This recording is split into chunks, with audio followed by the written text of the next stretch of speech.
Hello friends, welcome to our channel. आज आम जेकोसी डालू किपर सहजरे गछ बनई पारिबा आ केमिति लगेले डाल गुड़िक सहजरे बंचीजीव से विषय जानिबा। वीडियोटी को पूरा पूरी देखंतु, भल लगिले लाइक करिवे, शेयर करिवे।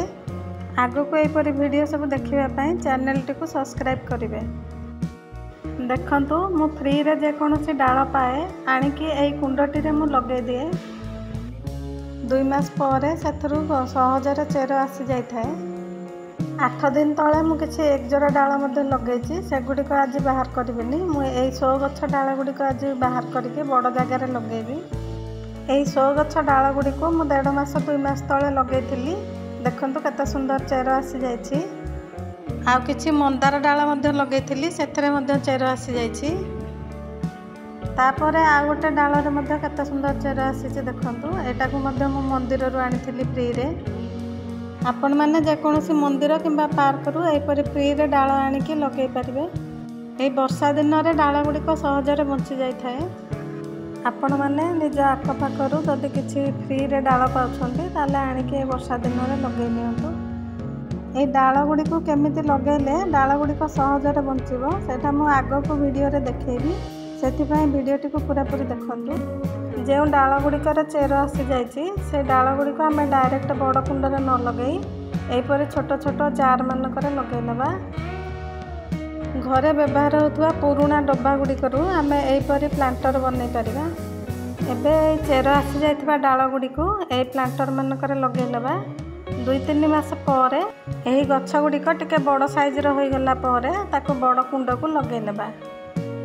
यही डब्बा गुड़िकर मु भल भाव में होल कर जहाँद्वारा कि पानी गुड़िक सहजरे ड्रेन आउट हो पार।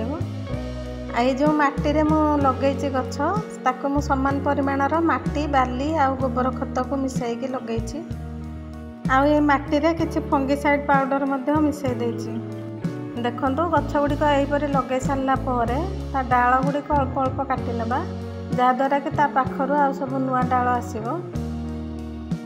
देखंतु सब गुड़िक गछ मु चॉकलेट जार यहीपर लगे नौछि। आपण माने जदि आखपाखरु गोलाप डाल यहीपर 100 गछ डाल आ किछि मंदार डाल पाउछंती ताले आनिकी ए वर्षा दिन रे लगे नियंतु। ए वर्षा दिन रे डाल गुड़िक लगेवा द्वारा डाल गुड़िक सहजरे बंची जाय थाए। एही गछ गुड़िक चॉकलेट जार रे लगे सारला पर पूरा पूरी खरा रे न रखी छाई जगह रे 3-4 दिन पई रखि नेबा। जमती कि डायरेक्ट वर्षा पानी पड़ो ना, डायरेक्ट खरा पड़ो ना। आपको 4-6 दिन आम एमती छाई जगार रखीदे। 4-6 दिन पर आम ताको खरार रखिपर। सेहीपर देखंतु एई 1 जोड़ा गछर डाल को मुझे कुंडे लगे। मासे 1.5 मास पर से चेर आसी जाइथिला। मुझे बाहर कर चॉकलेट जार लगे नहीं। ये चॉकलेट जार मु 2 मास तले गछ गुड़ी को लगे।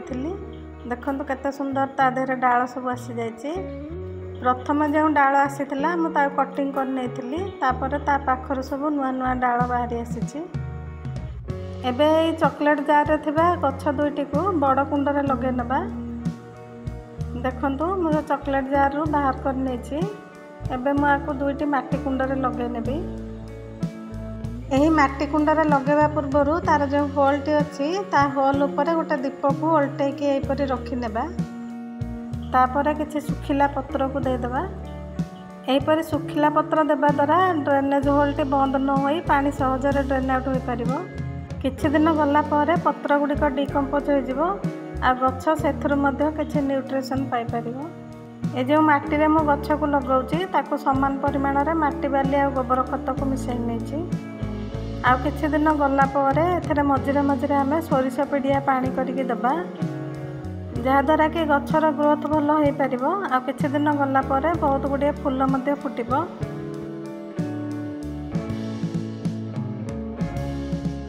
देखंतु एपरि गछ लगे सारला पर आमे पानी दे दबा।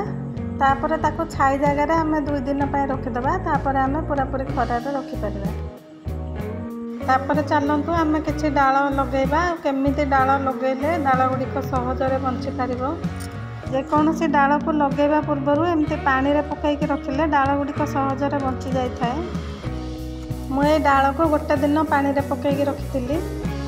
ତାପରେ ଦେଖନ୍ତୁ ଡାଳର ଯେଉଁ ଗଣ୍ଠି ଅଛି, ଗଣ୍ଠିରୁ 1 ଇଞ୍ଚ ତଳକୁ ଏପରି କାଟି ନେବା। ତାପରେ ଏଇ ଡାଳରେ 2-3ଟି ପତ୍ର ଥିବ, ଆଉ ସବୁ ପତ୍ର ଗୁଡ଼ିକ ସଫା କରିଦେବା। ଆପଣମାନେ ଯେକୌଣସି ଡାଳ ଆଣୁଛନ୍ତି ତାକୁ ଗୋଟେ ଦିନ ପର୍ଯ୍ୟନ୍ତ ଏମିତି ପାଣିରେ 2-3 ଇଞ୍ଚ ବୁଡ଼େଇକି ରଖିଦେବେ। ତାପରେ ଲଗେଇବେ, ଦେଖିବେ ନିଶ୍ଚୟ ଡାଳ ଗୁଡ଼ିକ ବଞ୍ଚିବ। ଡାଳକୁ ଲଗେଇବା ପୂର୍ବରୁ ଦେଖନ୍ତୁ ମୁଁ ଯେମିତି ଚୋପା ଛଡ଼ଉଛି ସେମିତି ତା ଚୋପାକୁ ଛଡ଼େଇ ନେବେ। ଯେତିକି ମାଟି ଭିତରେ ଲଗେଇବା ସେହି ପର୍ଯ୍ୟନ୍ତ ଆମେ ଏ ଚୋପାକୁ ଛଡ଼େଇ ନେବା। ପ୍ରାୟ 1.5 ଇଞ୍ଚ ଆଉ 2 ଇଞ୍ଚର ଚୋପା ଆମେ ଛଡ଼େଇ ନେବା, ଆଉ ସେତିକି ଭିତରେ ହିଁ ଚେର ଆସିବ। ଆଉ ଡାଳକୁ କାଟିଲା ବେଳେ ଏମିତି ଟିକେ ତେର୍ଛା କରିକି କାଟିବା। ତାପରେ ଦେଖନ୍ତୁ ଯେଉଁ ଜାଗାରେ ଆପଣମାନେ ଏ ଡାଳକୁ ଲଗେଇବେ ପ୍ରଥମେ ମାଟି ନେଇଯିବେ। 3 ଭାଗ ପର୍ଯ୍ୟନ୍ତ ମାଟି ଦେଇଦେବେ, ଆଉ 1 ଭାଗ ବାଲି ଦେଇଦେବେ। ତାପରେ ଏ ଡାଳ ଗୁଡ଼ିକରେ ଜଲ୍ଦି ଚେର ଆସିବା ପାଇଁ ଏମିତି ଆଲୋଭେରା ଖଣ୍ଡେ ନେଇଯିବା। ଆପଣମାନଙ୍କ ପାଖରେ ଯଦି ରୁଟିଂ ହର୍ମୋନ୍ ଅଛି ଆପଣମାନେ ନେଇପାରିବେ। ଏହିପରି ଆଲୋଭେରା ଜେଲ୍ ଲଗେଇକି ଡାଳ ଗୁଡ଼ିକ ଲଗେଇଲେ ଜଲ୍ଦି ଚେର ଆସିଯାଇଥାଏ, ଆଉ କୌଣସି ଫଙ୍ଗସ୍ ମଧ୍ୟ ଲାଗିନଥାଏ। ପ୍ରାୟ ଆମେ ଡାଳ ଗୁଡ଼ିକ ଲଗେଇଲା ବେଳେ ଖାଲି ବାଲିରେ ଲଗେଇଥାଉ, ଆଉ ଖାଲି ବାଲିରେ ଲଗେଇଲେ ଚେର ଆସିଲା ପରେ ଆମେ ତାକୁ ବାହାର କରି ଯେତେବେଳେ ମାଟିରେ ଲଗାଉ, ତାପରେ ଡାଳ ଗୁଡ଼ିକ ବଞ୍ଚିବାର ସମ୍ଭାବନା ବହୁତ କମ୍ ଥାଏ, ଆଉ ବହୁତ ମଧ୍ୟ ଶୁଖିଯାଏ, ଡାଳ ଗୁଡ଼ିକ ବଞ୍ଚି ନଥାଏ। କିନ୍ତୁ ଏହିପରି ତଳେ ମାଟି ଦେଇ ଆଉ ଉପରେ ବାଲି ଦେଇ ଲଗେଇଲେ ଡାଳ ଗୁଡ଼ିକ ବଞ୍ଚି ସାରିଲା ପରେ ମାଟିରେ ତାର ଚେର ଗ୍ରୋଥ୍ କରିଥାଏ। ଏମିତି ଲଗେଇ ସାରିଲା ପରେ 2-3 ମାସ ପର୍ଯ୍ୟନ୍ତ ଛାଡ଼ିଦେବେ। ତାପରେ ଭଲ ଭାବରେ ଚେର ହୋଇସାରିଲା ପରେ ତାକୁ ବାହାର କରି ଆପଣମାନେ ଯେକୌଣସି ବଡ଼ ଜାଗାରେ ଲଗେଇ ପାରିବେ। ଆପଣମାନେ ଏହିପରି ଛୋଟ ଛୋଟ ଡିସ୍ପୋଜାଲ୍ ଗ୍ଲାସ୍ରେ ମଧ୍ୟ ଡାଳକୁ ଲଗେଇ ପାରିବେ। ଦେଖନ୍ତୁ ମୁଁ ଲେମ୍ବୁ ଡାଳକୁ ଲଗେଇଛି। ଏହି ବର୍ଷା ଦିନେ ଆମେ ଲେମ୍ବୁ ଡାଳ ମଧ୍ୟ ଲଗେଇ ପାରିବା। ଗତ ବର୍ଷ ମୁଁ ଏ ଲେମ୍ବୁ ଡାଳରୁ ଗଛ କରି ଛାତ ଉପରେ ଲଗେଇଛି।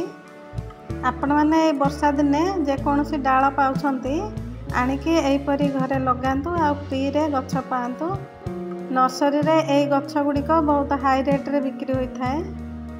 ଆପଣମାନେ ଚାହିଁଲେ ଡାଳରୁ ଏହିପରି ଗଛ ସବୁ ଘରେ ବନେଇ ପାରିବେ।